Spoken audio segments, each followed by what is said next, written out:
Kumusta? Araw na naman ng linggo. Oras na naman ng pahinga sa trabaho.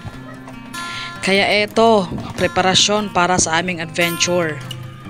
May pupuntahan kasi kami ng aking asawa. At mamaya ko na sasabihin sa inyo kung saan yun banda. Madaling araw pa lang, nakapaghanda na talaga ako para sa aming mga bibit-bitin ng aming mga dadalhin. Pero syempre, bago kami umalis, nagkape muna kami.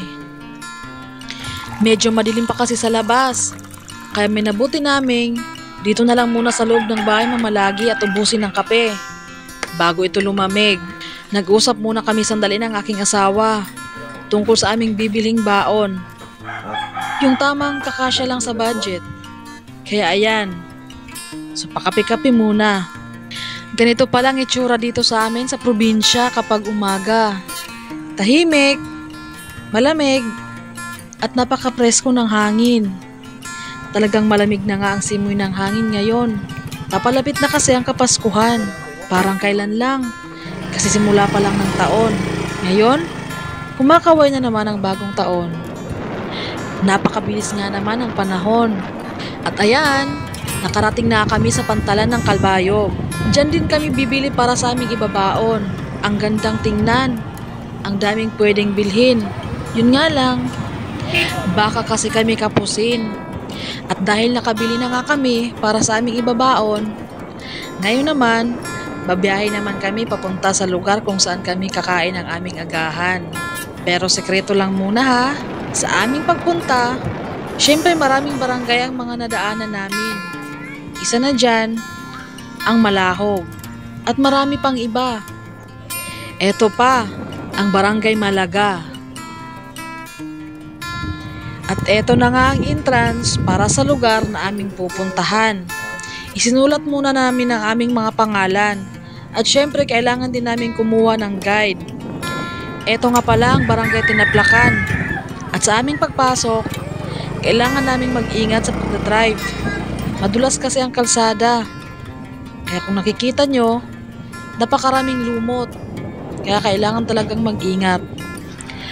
At sa wakas nakarating na nga kami. At napakaganda ng lugar. Tahimik at napaka-presko ng hangin. Talagang mag-i-enjoy ka kapag ikay narito. Ito nga pala ang lugar kung saan kami kakain ng aming agahan. Bangon Falls nga pala ang tawag sa lugar na to. Aakyat ka lang ng konti at kailangan mo din sumunod sa guide para hindi ka madisgrasya. Masyadong madulas kasi ang dadaanan mo. Kaya kailangan talaga mag-ingat.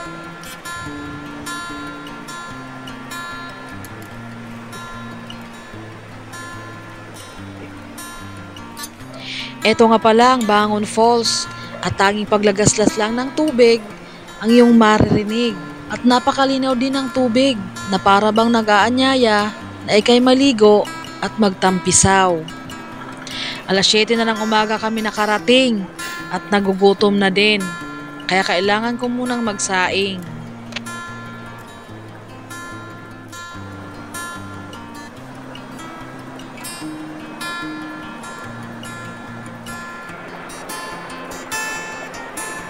At habang hinihintay kong maluto ang sinaing, lumublob muna ako sa tubig para makapag-relax ang aking mga binti at mga paa.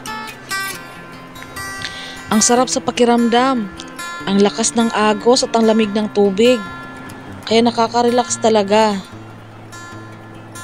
At eto nga pala ang binili namin kanina sa Kalbayog, pusit, mga sangkap, at yung sinaing ko konting oras na lang at maluluto na siya.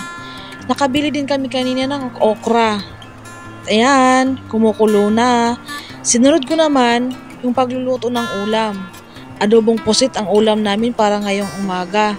Siyempre, isinangkutsa ko muna ang mga sangkap. Pagkatapos, nilagay ko naman yung pusit.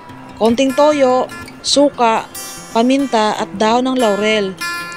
Naglagay din ako ng kaunting asukal at kaunting sili para medyo maanghang yung adobong pusit natin.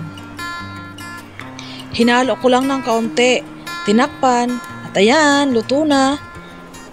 Kaya oras na din para kumain.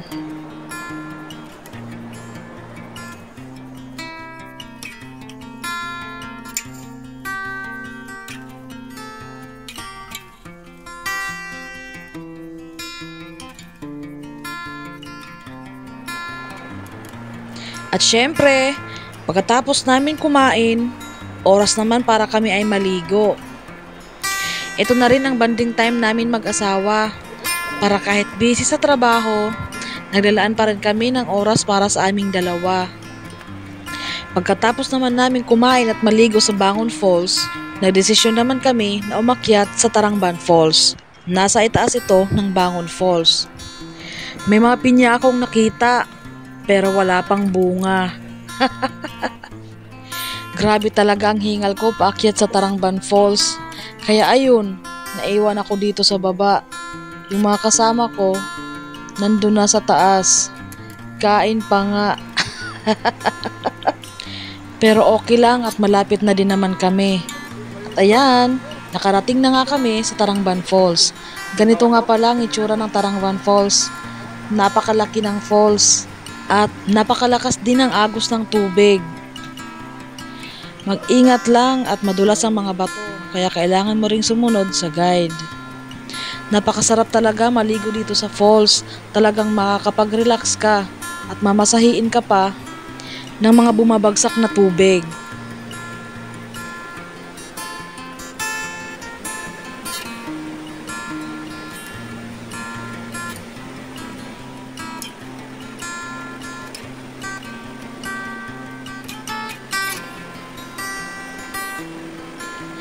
Napapasalamat nga din pala kami kay Kuya Peter Librason sa aming guide dahil hindi niya kami pinapabayaan at talagang nakabantay siya sa amin.